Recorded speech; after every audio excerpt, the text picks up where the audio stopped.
foul, no? Kapag lumay-up, patira siya, pinasa niya yung bola, so hindi siya papasok sa akap shooting. Pero hindi pa rin siya lulusot kapag 5-team foul na siya. So free throw pa rin tayo, no? Kahit pass ball siya. Okay? Yun lang naman po. Just play normal basketball po tayo, advantage lang po. Kasi basketball sa contact, talagang physical lang po yun. Contact din po talaga yan. Hindi po maiwasan na magkaroon talaga ng very excessive contact o hard contact, no? Pag pumasok na po tayo sa excessive hard contact, magkakaroon na po tayo ng unsportsmanlike foul, no? Ibig sabihin, yun po yung pinaka-talaga na sumobra na doon sa technical, no? Ang pagkakaiba po ng unsportsmanlike foul sa technical, yung technical, yun po yung walang contact.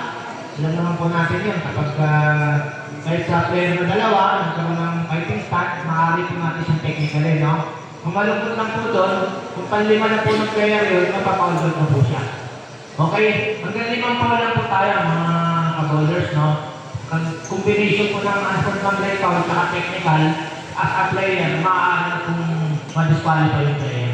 Yun po yung man po doon. Sa coach naman po, i-authorize naman po natin mag-coach sila during the game, pero may limit po yan, no? Hindi po siya pwedeng bumiretso pagkagalit po siya para dito po sa favorite natin, no? Lahat po tayo, meron po tayong limitasyon. Kapag ginawa po niya coach yan at sumabra po doon sa kanyang limit, maaari po siya mag-technical. Dalawang na consecutive po na technical lang yung coach, maaari po siya mag-disqualify. Ganun lang po.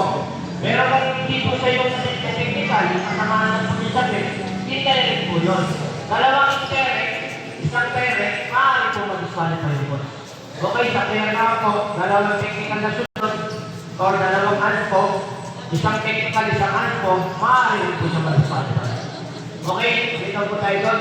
Yung mga continuous complaining, talagang hindi po siya makapaniwala na itawag, diretso po rin complain.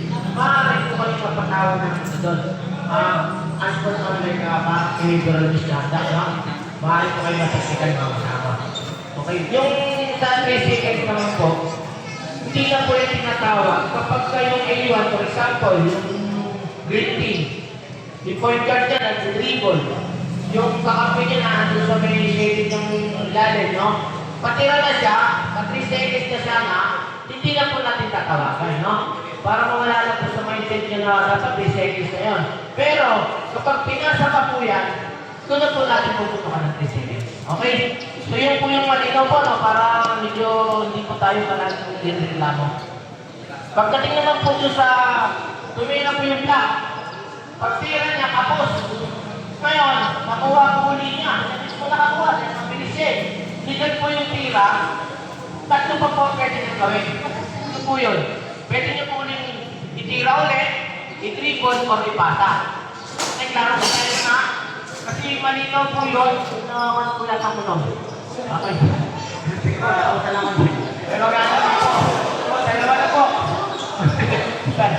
So, kung sige-sige, tumataw pa rin yun yan. Okay. Mawakan na po natin sa gulat lang. Okay. Dalawa, sunod na itong ba? Alam nyo na yan. Okay, nagulat na nila. Okay. Balik po tayo lang. Yung nakuha po tayo lang yung natong dalawa lang po. Focus po tayo rin, no? Okay. Maganda po yung napag-usapan natin. Babalik tayo sa tumira po. Jump shot, zip lang. Pag-jump shot niya, kapos. Pwede nyo po ulit-ulit. Pwede nyo i-dribble, pasa, o itira. Wala na sa dribbling. Baka nagsisigaw na naman po kayo. Tungkol dribble, tapiling, wala po. Pero ito naman po, pinita ni Blue. Pag-tira ni Blue, natipesa ni Black, wala siyang mapasahan.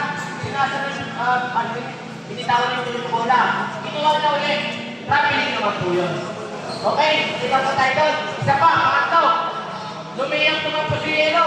Number 5. Pag-layup ni Yelo, nabitawan ni Yelo yung bola. Nabitawan. Dalawa na po ang pwede ng gawin. Ano po yun? Itira o ipasa. Pag pinili po ni number 5, kaya nabitawan niya, dribbling violation po tayo. Okay po? Okay, maraming salamat po. At ito, kaya dito po tayo. Thank you so much. Good luck sa inyo. Okay, Yelo. Thank you,